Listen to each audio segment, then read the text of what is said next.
salve de palmas a Jesus Cristo.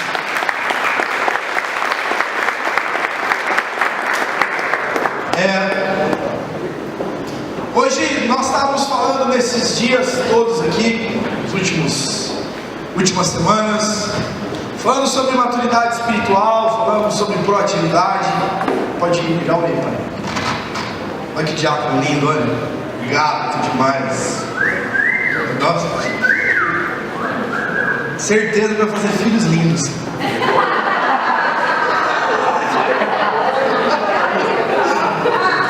Certeza. Grandes e fortes como ele. Ai, Jesus. Vamos lá. Então, quando a gente... E a nossa conversa durante todo esse tempo tem sido que nós precisamos amadurecer. Nós, todo mundo, inclusive esse que nos fala, todos nós. O convite à maturidade não é um convite para aqueles que são imaturos, porque todos nós somos em alguma área da vida. E a gente conversou um pouquinho sobre maturidade nos últimos momentos nossos aqui. E aquilo que nós pensamos, lembra que eu disse para vocês, se você entregaria R$5.000 na mão dessa criança com essa cara de serenidade, maturidade, tem uma cara de serenidade, a criança serena, ó, tá parecendo, tá? Olha só, quem está dizendo assim, olha, pode ficar tranquilo que eu cuido bem do seu dinheiro. Sim, nós não entregaríamos para essa criança R$5.000, porque nós sabemos que há um risco para a própria criança. E pensando nisso, nós começamos a pensar que talvez não vivamos tudo que Deus tem para nós, porque temos lidado com aquilo que Deus poderia dar de maneira imatura. Uma vez eu estava junto com alguns líderes, tinha um diácono junto conosco. Eu acho que eu estava junto nesse dia. Nós pegamos, chegou uma pessoa possessa. Essa pessoa ficou possessa e nós estávamos orando, tinha um diácono junto. Estava juntos? Daí, amigo? O cara ficou possesso, nós fomos orar pelo cara, o demônio saiu do cara e foi pro diabo. Sério? Estava junto, ele? Estava junto? Olha lá, ele estava, eu lembro. Por quê? Aquela pessoa que estava junto não estava de maneira adequada para um momento de guerra espiritual, por exemplo. Não estava preparada para aquele momento. Só que a vida, segundo as Escrituras, não é quando alguém fica processo que eu preciso estar com Cristo. Eu preciso estar com Cristo em todos os momentos da minha vida. Ou vocês acham que só existe demônio quando alguém diz assim, vira a mão para trás? Em todo momento a Bíblia diz que existem pessoas possessas, pessoas influenciadas pelos espíritos malignos. Ou, como a Bíblia diz, aquele que ruge como leão, não é leão, porque leão é o leão da tribo de Judá, é Cristo, mas anda como um leão, buscando a quem? Efésios 6, montando armadilhas. Quantos irmãos caíram nas armadilhas do diabo? Esse que vos fala já caiu um monte. Por experiência própria, posso dizer. Às vezes você acha que tem uma coisa linda, uma boa intenção, quando você vê, você já se enfiou no laço do passarinheiro e você se meteu em rosto. Por quê? Porque você não teve discernimento espiritual. Discernimento espiritual significa maturidade. Só que eu quero falar com vocês hoje sobre outra faceta. Parou. Ah não, foi. Eu quero falar sobre resolvendo pendências. Maturidade significa resolver pendências. Maturidade significa conseguir resolver questões interpessoais.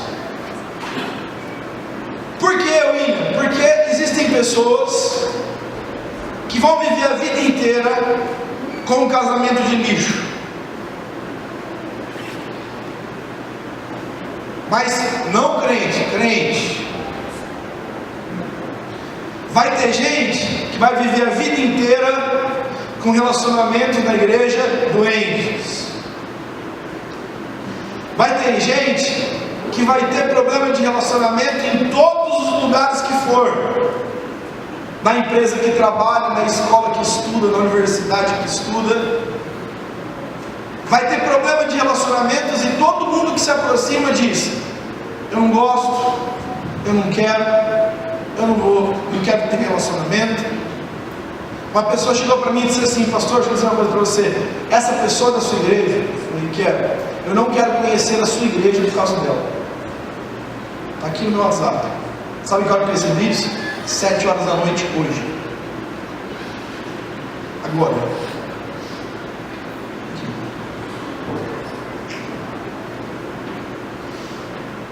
Porque o Evangelho de Jesus e a maturidade espiritual nossa exige de nós capacidade de nos relacionarmos. Quando eu digo isso, e essa imagem pode ser sugestiva e direcionada a um casamento, mas não é só casamento. Maturidade espiritual também é inteligência emocional. Ontem eu pude ministrar num casamento Jedi do Alisson, e o casamento eu pude trazer uma palavra em 1 Coríntios capítulo 13 sobre o amor, concluindo o texto de 1 Coríntios capítulo 13, dizendo que aquilo que a Bíblia nos ensina, que quando eu era menino pensava, sentia e falava como menino, quando eu cresci eu desejava as coisas de menino, que agora eles deveriam buscar a maturidade para terem uma casa ajustada. Controlar sentimentos e razão. Quando nós perdemos a nossa capacidade de sentir, perdemos o gosto da vida. Tem pessoas que se gabam e acham bonito: olha, eu sou racional, não sinto nada. Oh, que triste é você assistir um filme onde uma pessoa recebeu uma dádiva ou recebeu um milagre e você não se emocionar. Que chato seria como você comer uma feijoada sem linguiça. É como você comer um lanche sem hambúrguer, ou um hot dog sem salsicha. Você viu que as ilustrações são todas de gordo, né? Mas é a mera coincidência. Fique tranquilo. A boca fala, o coração está cheio. O que a gente compreende então, queridos, é que nós precisamos ter um equilíbrio entre os sentimentos, entre demonstrar amor, se compadecer. Teve uma pessoa que entrou em contato comigo assim: pastor, eu tenho um problema. O quê? Não, porque eu sinto muito, me apaixono, eu sofro pelas pessoas, isso é ruim. Eu falei: é ruim para quem? A pessoa diz assim: não é ruim, todo mundo fala que eu tenho que ser menos. Talvez você precise encontrar o equilíbrio, mas se você perder esses sentimentos, a sua vida vai ficar sem sal e sem açúcar. Vai perder a alegria de viver. É gostoso sofrer com uma pessoa junto, assim, ó, sentir alguém sofrendo, e a gente entrar junto, sofrer, lutar, vencer e comemorar junto. Oh, que prazer é você ver uma pessoa frita, sofrida, e você vai com ela, gera empatia por ela, como Jesus. Em Mateus 9, verso 36, olhando para as multidões, se compadeceu delas porque eram como ovelhas sem pastores. Ele fez o quê? Ele tinha paixão, tinha sentimento. Mas tem gente que é tão sentimento que falta todo tipo de lógica para a vida. Não consegue usar a sua razão, sua mente, como a Bíblia diz lá em Romanos capítulo 12, que é o nosso culto racional. E aí não tem equilíbrio. E aí o que acontece? Você vê pessoas imprudentes, gastando muito mais do que possui, se endividando porque é muito impulsivo, ou saindo dando paulada nos outros, falando depois, pensando, fazendo projetos sem estratégia antes, dizendo que pode, e assim, fique tranquilo, sem saber fazer nada do que está propondo. E aí nós vemos uma catástrofe de relacionamentos, porque um perdeu a alegria de viver, que são sentimentos, e o outro é tão sentimentos que não consegue ser feliz porque não consegue se estruturar racionalmente. E hoje se fala muito sobre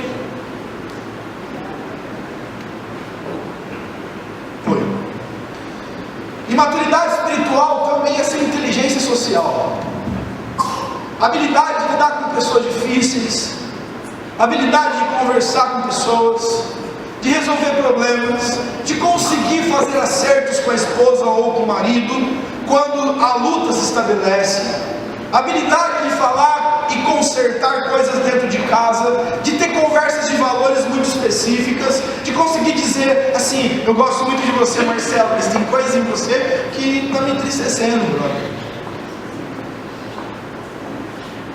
Pessoas que não têm capacidade disso, aí ficam tristes, empurram no canto, e aí a hora que o cara fala assim: bom dia, o inferno, o cara fala: oi? Oi, mano, o que aconteceu, Marcelo? Cara, não conversa comigo não.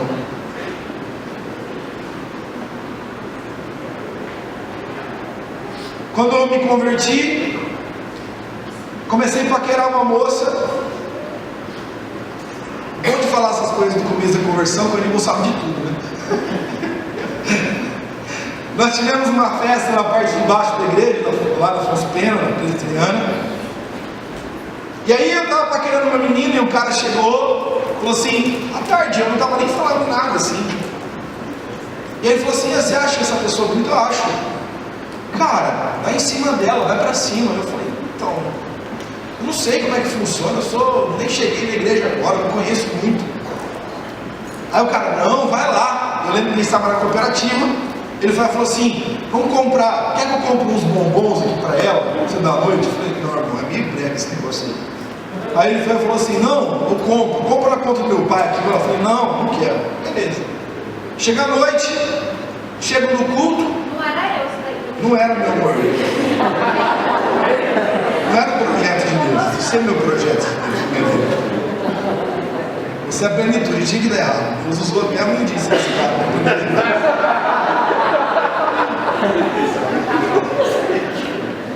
E aí, obrigado. Aí o que acontece? Esse cara estava lá e de repente eu vi ele no canto conversando com essa moça. E cheio de frescura.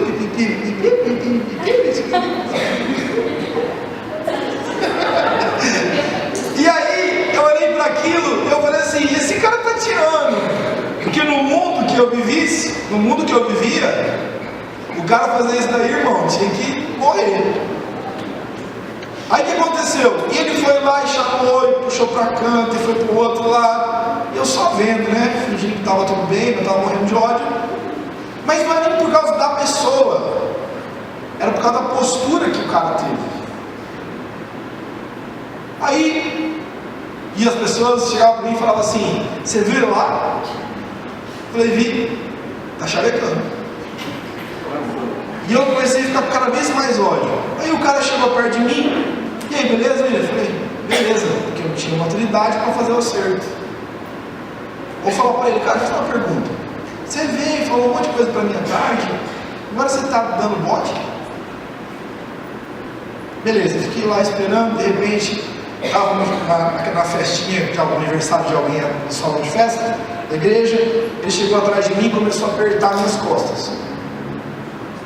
E aí, cara, começou a apertar aqui, assim, sabe o que é apertar? Eu falei assim para ele assim: ó, tira a mão de mim. Aí ele falou assim: ah, pá, ele apertou mais forte. Resumindo, irmãos, peguei a cadeira, levantei, peguei a cadeira. Isso é um testemunho. Eu peguei a cadeira e fiz assim, ó. Joguei a cadeira atravessou graças a Deus não achou uma cabeça, atravessou o salão inteiro de festa da igreja e morreu lá do outro lado, lá no cantinho. Todo mundo parou a festa, ficou olhando. Eu falei assim, acabou minha vida, e fui embora. Fui indo embora, começou a chover nesse momento, porque quando é pra ser dramático, é tudo dramático. Quando dá para dar errado, a coisa não sai devagarzinho, ela sai de verdade, né? E aí começou a chover, eu lembro que o pastor da época lá, um querido, veio atrás de mim e falou assim, calma, William, o que aconteceu? Eu contei para ele. E aí beleza, não voltei para lá, mas depois eu fui lá, conversei com esse cara, ele falou, não, vamos conversar. O cara disse, não tem nada a ver, não sei o que lá. Eu falei, cara, não tem problema, se ele quiser, a questão não é essa questão foi a maneira como você procedeu. Não tem importância, depois de 2 semanas eu estava namorando com ela. Mas é porque Deus estava preparando meu coração para minha esposa, então a coisa não é linda. E aí o que acontece? Nós temos, mas por que eu fiz aquilo? Porque eu não tinha maturidade para resolver problemas. Se eu chegasse com um cara e dissesse assim, ô cabeça de ovo, vem que vamos conversar. Cara, você falou para mim aquilo tarde, agora você está chamando ela? Não, se você quiser, pode ficar com tudo. Agora, só achei estranho o seu proceder, não curti o que aconteceu. Simples. Para mim é simples. Mas a imaturidade, a nossa incapacidade de lidar com os problemas, faz com que a gente emburreça. Não podia ter uma palavra melhor que isso. Emburrecer. Olha, o ato de tornar-se burro. Emburrecer. O cara emburrou. O cara emburreceu. Ou, pior, esse homem ou essa mulher enfesou-se. Sabe o que significa enfesou? Pensa na etimologia da palavra, enfesar. São palavras que determinam muito bem o coração de quem não tem inteligência social para resolver esses problemas. Eles têm o quê? Eles se enfesam, se enchem de fezes, e eles emburrecem, transformam-se em burros. Porque, sabe aquele negócio assim, tipo, e assim? Aquilo significa o quê? Eu estou jogando desgraça no meu relacionamento. Vai e resolve.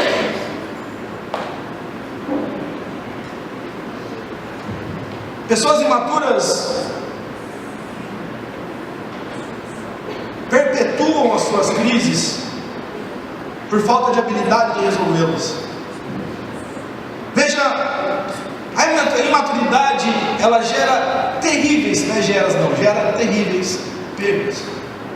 Olha o que Tiago diz para a gente sobre a imaturidade daqueles que são oscilantes dos seus sentimentos. Olha o que ele diz, e esse texto, vê se esse texto não é um texto de tremer as pernas.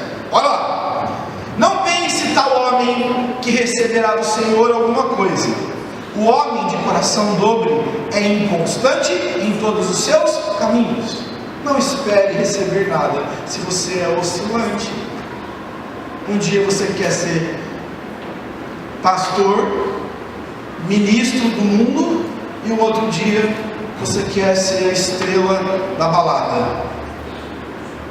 Um dia você é o ser feliz, e um dia você é o ser autocomiseração. Um dia você quer empreender tudo, e o outro dia você quer um buraco para morrer. Esse processo de oscilação emocional revela-nos pelas Escrituras que isso é condenável ao Senhor e nós precisamos tomar uma iniciativa. Esse processo que muitas vezes atinge os irmãos num processo de descontentamento contínuo, de descontentamento forever. O cara está sempre descontente, a menina está sempre descontente.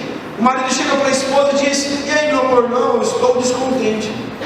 A mulher chega para o cara e fala assim: eu estou descontente. Não, mas o que precisa para você estar feliz e suprido? O você precisa para estar suprido? O que você precisa estar suprido, filho?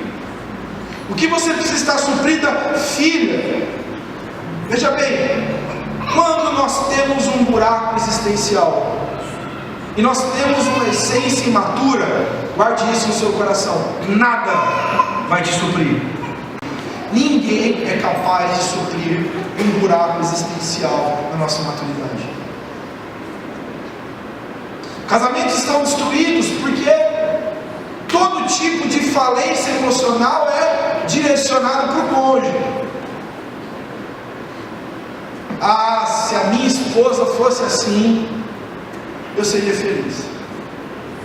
Ah, se o meu marido fosse assim, eu seria feliz. Ou, por causa dessa desajuste e desatino da nossa infantilização, se eu tivesse aquilo, se eu pudesse comprar aquilo, se eu tivesse tal carro, se eu tivesse esse tipo de emprego, não sei o que lá, e essa corrente de sentimentos nos rouba, nos destrói.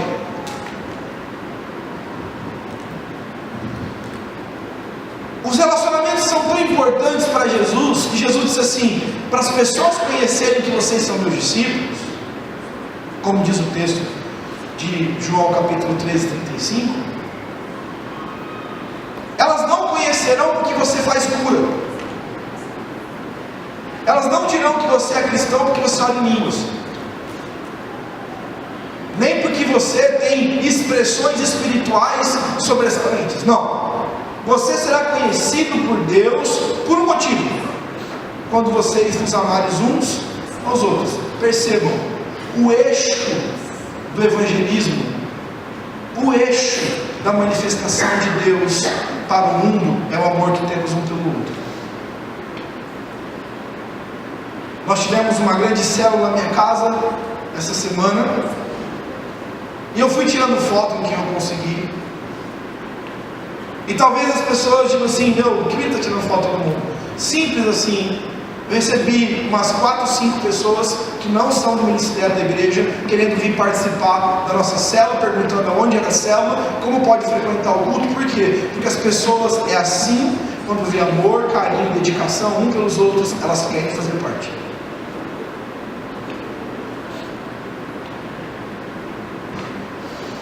Se vocês quiserem, vai no meu post no Facebook e vejam, está escrito lá. Onde é a sua célula?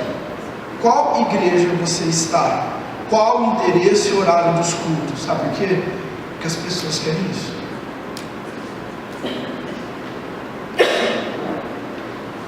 E você vai dizer assim para mim: tudo bem, eu entendi, tem que ter maturidade, saúde emocional, amar o próximo, blá blá blá blá blá, mas quero dizer uma coisa: como? Como que eu vou fazer isso? Como que eu vou estabelecer relacionamentos? Como que eu vou agir de maneira de cura? Agora eu quero só parar um minuto para relembrar para vocês um texto que eu amo.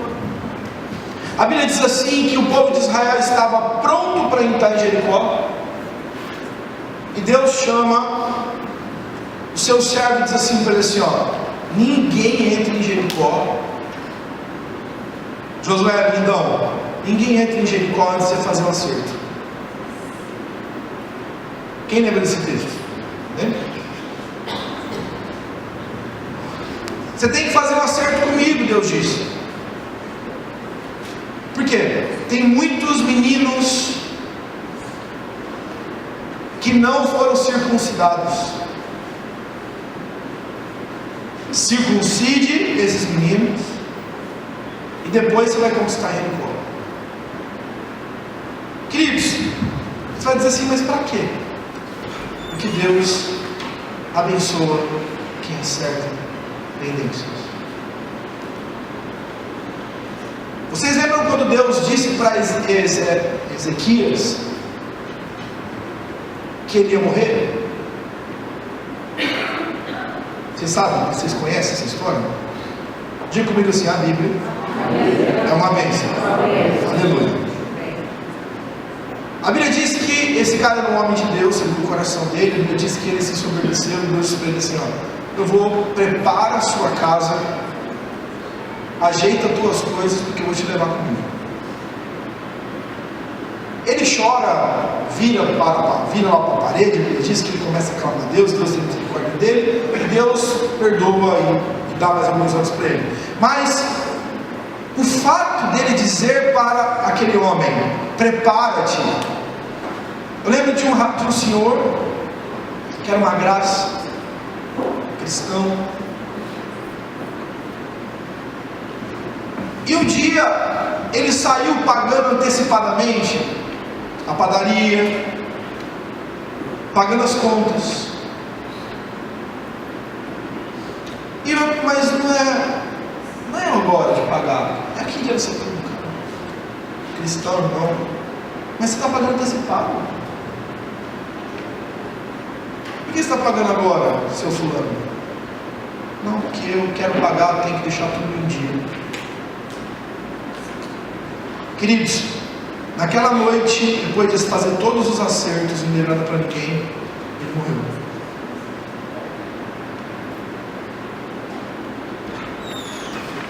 Ele preparou a sua vida e se acertou para o grande momento com o Senhor. Então nós precisamos entender como. E o primeiro caminho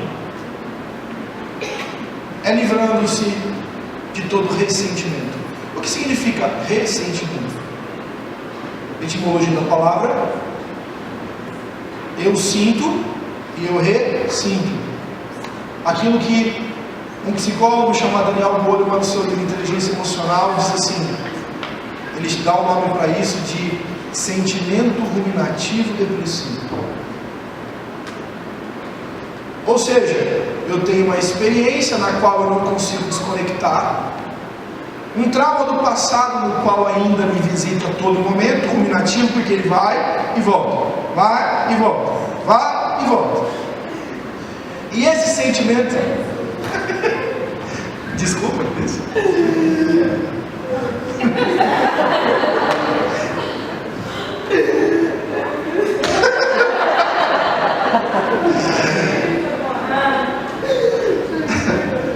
Imagina, que paz.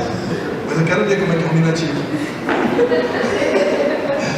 Olha lá, esses sentimentos são ruminativos por quê?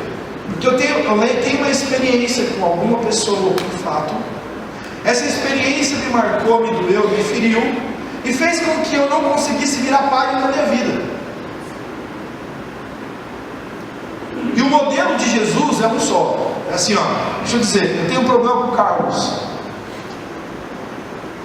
Não tenho problema com o Fulvio. Mas assim, eu tenho um problema com ele. Ele me magoou por alguma coisa. Eu pego, sento com ele e diz assim: cara, me perdoe. Eu digo: me perdoe também. O modelo de Jesus é como que Jesus lida com os nossos pecados. O que a Bíblia diz para a gente que como Jesus lida com os nossos pecados? Vocês estão aí? Como é que ele lida com os nossos pecados? Aonde vai os nossos pecados? O mar do esquecimento. Ou seja, ele perdoa os nossos pecados, mas pastor, eu não consigo não lembrar. O que ele está querendo dizer? Perdão é cicatriz sem dor. Deus não quer que você tire a cicatriz. Deus quer que você quer que você toque sem sentir dor. E se essa dor ainda é presente, ou se aquela ferida ainda aperta e sangra, ou se toda vez que eu vou conversar com o Carlos, essa angústia volta, é o ressentimento. Eu vou ressentir a tristeza que tive, porque eu não consigo me desconectar de um sentimento, de uma experiência do passado que destruiu os meus sentimentos. Lembremos que a Bíblia diz assim para a gente em Mateus capítulo 6, na consagrada oração do Pai Nosso: perdoa as nossas dívidas assim como nós perdoamos os nossos devedores, ou quem nos tem ofendido, né? O que Jesus está querendo nos ensinar é que nós temos que olhar para a graça de Deus e vermos quanta bobagem, vamos falar uma palavra mais forte, nós já fizemos na vida e como Deus continua nos amando igual. Quantas vezes você, com suas atitudes, negou Jesus? Quantas vezes, irmãos? Não precisa falar. Quantas vezes no proceder que você tinha para proceder que nem Jesus, você fez diferente? Quantas vezes? E por isso Jesus deixou de te amar? Por isso Jesus, quando você chegou lá de longe, como na parábola do filho pródigo, e a Bíblia diz que o pai viu de longe o filho, levantou a saia, o vestido, e correu, diz a Bíblia, em direção do filho pródigo. E expressar ao Senhor, o pai, eu não sou digno de ser seu filho, ele dá um beijo. A Bíblia diz que ele beijou, o abraçou e chorou com ele, e disse assim: prepara a festa, mas eu pequei, você não quer saber o que eu fiz? Não, eu quero, eu te amo, e meu amor é para você. O meu amor não vai, é para você, vem. E aí, se eu quero ter relacionamentos saudáveis, eu preciso lutar, clamar contra o ressentimento. Tem pessoas, muitos de nós podemos estar contaminados com uma crença de que ressentir é normal. Ressentir significa pobreza de relacionamento com Deus. Por quê? Porque Cristo quer que nós venhamos a perdoar. Quem crê nisso, aplaude o Senhor Jesus.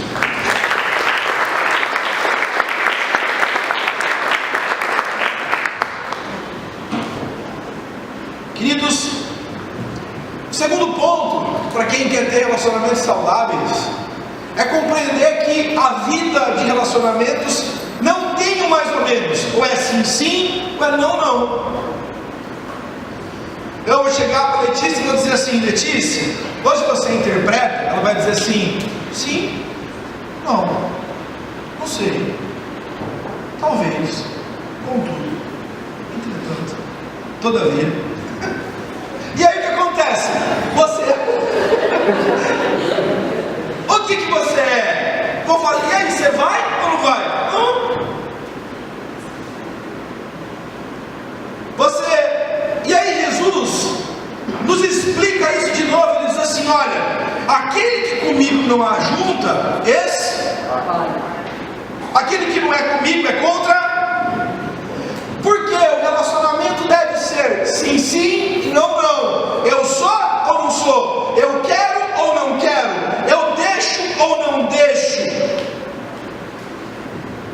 Então, relacionamentos conjugais fracassados são muitas vezes homens, maridos, que dizem assim: amor, vamos fazer tal coisa. E a esposa, meio acanhada, diz assim: você quer fazer? Não.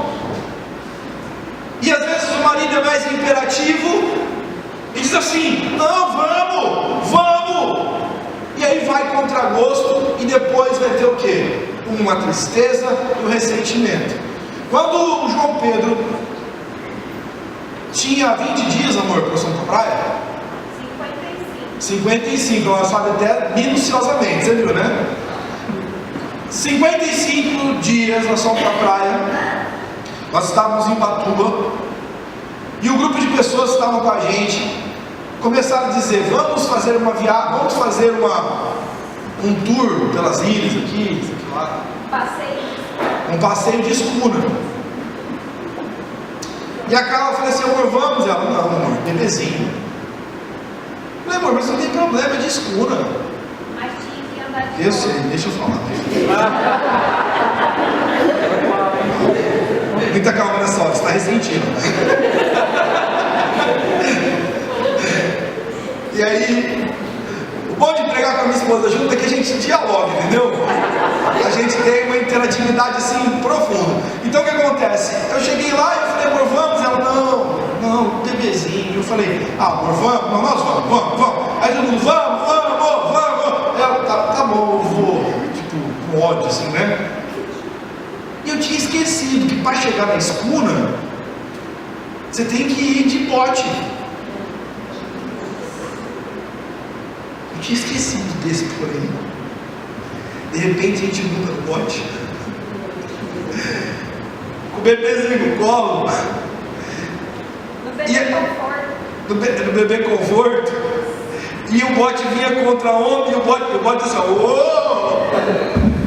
no meio do mar, aquelas ondas vinham, e ela assim, ó, você sabe que eu te odeio, né? Você vai me pagar por isso. Resumindo, não aproveitei a ilha.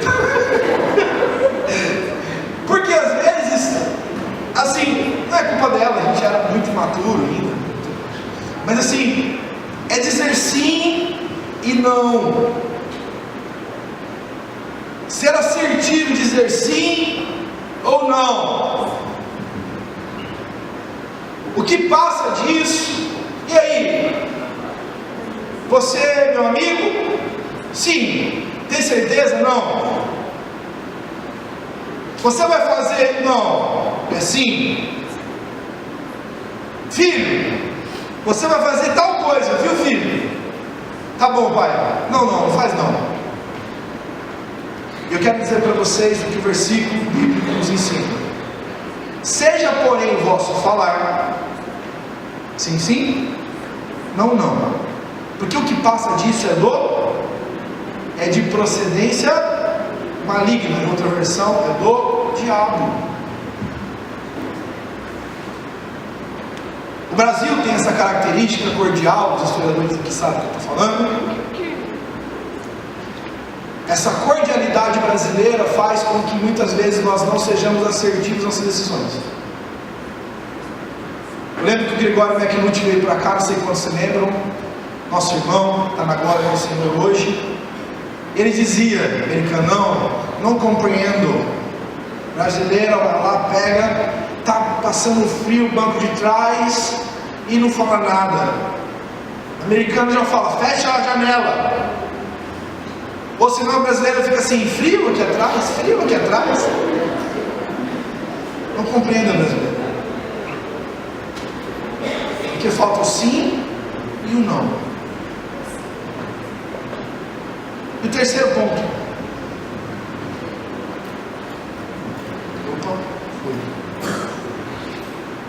É a conversa de valor. Diga comigo, conversa de valor. Conversa de valor é um projeto, um modelo de gestão de pessoas, desenvolvido, inspirado muito em Jesus, de um grupo chamado Metanoia. E lá ele explica os 5 pontos, baseados numa mão, que nós devemos ter para possuirmos conversas de ajuste.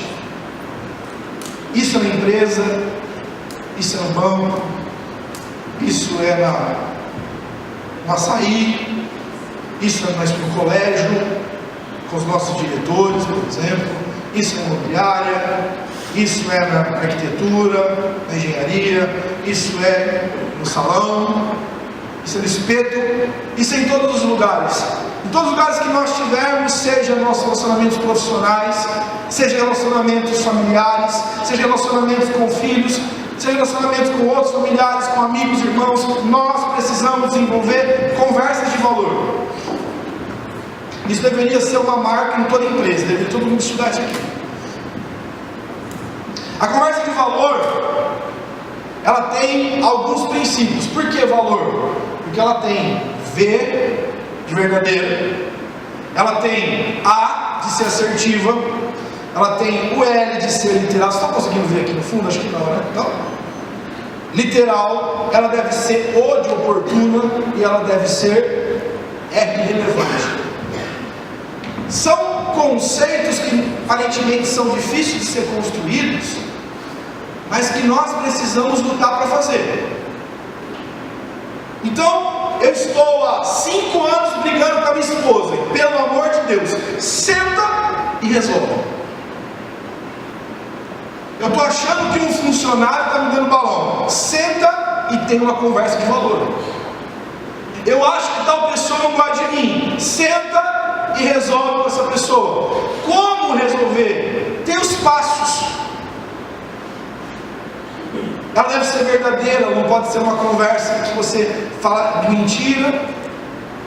Ela deve ser uma conversa assertiva, sim, sim, não, não. Ela deve ser uma conversa literal, não pode ser assim, todo mundo está pensando isso, todo mundo olha para mim e diz isso, as pessoas não, você. Eu acho que não acha não, é literal, o fato pelo fato. Valor, ela deve ser oportuna, porque você não pode pegar uma pessoa no meio de uma crise de histeria e dizer assim, vamos ter uma conversa de valor. Vamos conversar na hora certa. Meu amor, existem coisas na minha vida que a gente precisa resolver. Filho, tem algumas posturas, eu quero ter uma conversa de valor com você. Eu não estou aqui para bater, eu não estou aqui para te xingar, eu amo você e quero acertar a nossa vida. Ela é oportuna. E no final, essa conversa tem que ser relevante. Ela não pode ser uma conversa inútil. Ficamos 5 horas conversando sem mudar nada pela frente. Quando a gente entende esse conceito de conversa de valor, não só os nossos relacionamentos, mas todas as pessoas que estão à nossa volta começam a mudar. Os filhos, a gente, os irmãos, o ambiente de trabalho. Quantas pessoas estão entristecidas, mas nunca falaram das suas tristezas com os causadores das suas tristezas? Quantas mulheres estão oprimidas, tristes, angustiadas, não conversam com seus maridos das suas tristezas? Quantos filhos são incomodados com o comportamento do pai e não sentam para conversar com eles? Ah, mas meu pai é bravo. Ah, mas meu marido, você não conhece meu marido. Não importa. Se nós queremos mudar a nossa realidade, nós temos que ter a coragem de ter conversas de valor. Oremos, clamemos, peçamos, que possamos pedir para o Senhor, peçamos a Ele graça, para que possamos nessas conversas de valor, em tudo que nós tivermos, sabedoria. E se você já leu Mateus capítulo 18, você entende que é exatamente a conversa de valor que Deus está mandando. Ele diz assim: se algum irmão te pecou contra ti, vai ter com ele você. Porque infantilidade é eu ter um problema com o Carlos e sair contando para o Fausto e não resolver. Porque depois eu e o Carlos nos acertamos, mas o Fausto tem argumento contra você. E aí você não conversou com ele, de repente você tem um problema, e aí se aconteceu alguma coisa que vocês tiveram, ele vai lá e diz assim: é porque você é assim. Quem falou isso para você? Eu sei o que você fez comigo. Então assim, a realidade é que nós precisamos fazer acertos. Se eu tenho um problema com o Jefferson, os meninos aqui do louvor agora estavam conversando, já falei na hora, falei: ó, por favor, silêncio. Ah, se eles ficaram magoados, depois eu converso com eles, mas eu vou falar, tem que acertar. Se tem uma situação que precisa ser resolvida, vamos resolver. Deixa eu dizer, irmãos, pelo amor de Deus, nós perecemos por nossa imaturidade. E talvez hoje você veja aqui um monte de problemas, ou um problema específico, que rouba a sua alegria, que traz para você tristeza dentro da sua própria casa, com seu pai, com sua mãe, com seu irmão, com seu parente, com seu amigo, com seu irmão, com sua esposa, com seu marido, com seu patrão, com seu funcionário, com o porteiro do prédio, não sei com quem. Mas se você não for assertivo, não dá para reclamar, e você está recheado de ressentimentos. Nós precisamos fazer acertos. Amém, queridos? Maturidade espiritual é crescer na nossa inteligência social e emocional, porque só o Espírito Santo pode nos fazer isso. Amém, queridos? Vamos ficar de pé. Jesus era o modelo.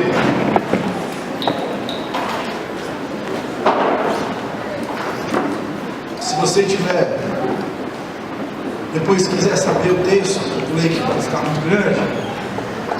O texto de Mateus 18, 15 a 17 fala sobre exatamente a conversa de valor.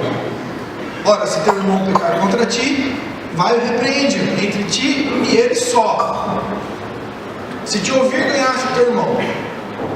Mas se não te ouvir, leva ainda contigo 1 ou 2, para que pela boca de 2 ou 3 testemunhas toda palavra seja confirmada. Se não escutar, diz a igreja. Se também não escutar, a igreja considera como gentil e publicano. Assim, a primeira parte é algo mais importante para a gente nesse momento, é que eu tenho que ter e conversar. Se a Andressa fez alguma coisa e falou uma coisa que eu não concordo, ou se a Mi tem um problema. Aconteceu uma situação, eu liguei para a Mi, foi que na hora, eu falei, ó, Mi, está acontecendo isso. Ela falou assim, primeiro, pastor, obrigado por ter ligado, porque assim tem que viver. Aconteceu um negócio aqui, logo no comecinho, quando eu estava somando jovens, eu falei, tinha dúvida, não vou gerar caraminhola. Não foi? E nem foi nada. Isso. Mas eu poderia ter guardado isso, não ter acertado. E a gente tem um problema. Eu não sei como estão os seus relacionamentos. Eu não sei como estão os relacionamentos na sua empresa, eu não sei como estão os relacionamentos na sua faculdade, no seu trabalho, na sua escola, na sua família. Mas é importante dizer que o último versículo do Velho Testamento é: eu converterei os filhos aos pais e os pais aos filhos, para que eu não fira a terra com maldição. A Bíblia diz lá no final do Apocalipse que Deus religaria o homem com o homem e religaria o homem com Deus pela eternidade.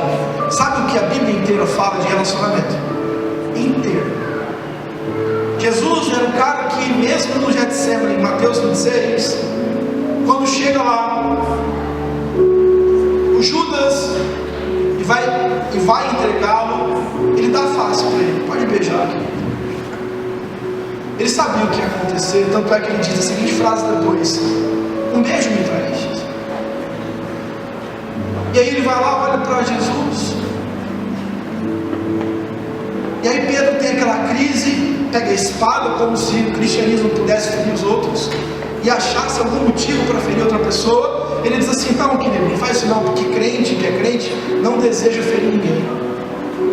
Porque aquele que pela espada fere, pela espada será ferido. Então, guarda ela, pega a orelha do soldado, coloca a orelha do cara de novo no mesmo lugar, cola ela de novo. E ele diz assim: isso nós devemos fazer. Perdoar, amar. E aí Jesus revoluciona todo mundo antigo, queridos, porque enquanto existia como fundamento, por exemplo, do judaísmo, olho por olho, dente por dente, como muitos querem hoje. Se alguém feriu, fere. Se alguém matou, mata. Jesus diz assim: não, eu estou pensando em outra coisa. O cristianismo é outra coisa. Enquanto João, o apóstolo do amor, dizia: vamos lançar fogo sobre Samaria, Senhor, porque eles não te ouviram. Jesus olha para ele e diz assim: Senhor, meu querido, você não tem o meu espírito. Eu não vim trazer condenação, eu vim trazer salvação. Eu não vim tacar fogo sobre ninguém, eu vim trazer amor e restauração. Mesmo para aqueles que não me ouvem, mesmo aqueles que pecam, porque nem você é melhor que eles. Ame seus inimigos. Ore por eles. É fácil, mas é por isso que Jesus diz: que quem quiser me seguir, negue-se a si mesmo, tome a sua cruz e venha. Se você não negar a si mesmo, sua justiça, que a Bíblia chama de trapo de imundícia, você nunca vai perdoar alguém que te feriu de verdade. Enquanto você disser assim: não é justo, você não vai perdoar. Porque a justiça de Deus se manifesta por meio da graça. E assim como o coração do Pai nos perdoou, assim Ele nos ensina: perdoa as nossas dívidas, assim como nós temos perdoado os nossos devedores. Feche seus olhos. Entregar o nosso coração Eu quero falar do meu também. Eu não estou aqui nessa noite mais alto que os meus irmãos. É só para poder ouvir a palavra, Senhor. Porque se fosse fazer um apelo, devia ser o primeiro a vir à frente. Quanta coisa meu coração também precisa mudar. E eu te peço, Jesus, que o Senhor mude o meu e dos meus irmãos essa noite. Nós sabemos, Pai, que quase todas as doenças que conhecemos têm uma origem psicossomática. Sabemos, Pai, que as nossas angústias, a falta de perdão, as dores, as feridas que estabelecemos nos relacionamentos têm destruído nossa perspectiva de vida. Senhor, eu quero orar pelos maridos e esposas que têm um casamento de lixo. Talvez depois de 15, 20, 30 anos de casamento percebam que a única coisa que eles vivenciaram nas suas vidas foi perder tempo brigando. A nossa imaturidade parasita nossas vitórias. As nossas imaturidades separam pessoas de nós que nós amamos. A nossa imaturidade faz com que julguemos o outro sem entender quem somos. E nós, a começar de mim, precisamos do seu amor. Precisamos entender isso não de maneira racional, mas no teu espírito. Eu quero orar pelas famílias, quero orar pelos casamentos, pelas relações de pais e filhos, pelos relacionamentos interpessoais. Que o mundo olhe para nós e veja: esses caras são cristãos, sabe por quê? Porque eles sabem amar, se relacionar, se perdoar. Eu te peço, Espírito Santo, nos ajuda nessa lição. É o que nós clamamos. Renova nossa mente, dê força no Espírito para que tenhamos as conversas certas, que desejemos ardentemente acertar, porque as muralhas de nossa vida, assim como Josué, as muralhas que cercam as nossas conquistas, assim como era Jericó, antes de serem derrubadas, elas precisam de acerto. Nós precisamos nos acertar para dentro e para fora, se queremos ver, Senhor, a nossa Jericó com as muralhas caídas. Nós queremos entrar na terra que o Senhor prometeu, no lugar onde o Senhor disse que seria nosso. Mas a tua palavra nos ensina que ninguém entra no lugar onde o Senhor quer que entre sem acertar as suas pendências. A tua palavra mesmo nos ensina: avalie-se o homem a si mesmo, 1 Coríntios capítulo 11, e discirna o seu próprio ser, para que não se apresente diante de Deus com uma pendência. E nessa noite nós queremos te pedir perdão pelas nossas imaturidades e pedir que o teu Espírito possa atuar em nós, atuar nas pessoas que devemos conversar, atuar nos acertos que devemos fazer, nas conversas de valores que nós precisamos estabelecer, para que a nossa casa seja um lugar de paz, para que o nosso trabalho seja um lugar de paz, para que os nossos relacionamentos sejam sólidos, profundos e revestidos de amor. É o que nós clamamos, em nome de Jesus.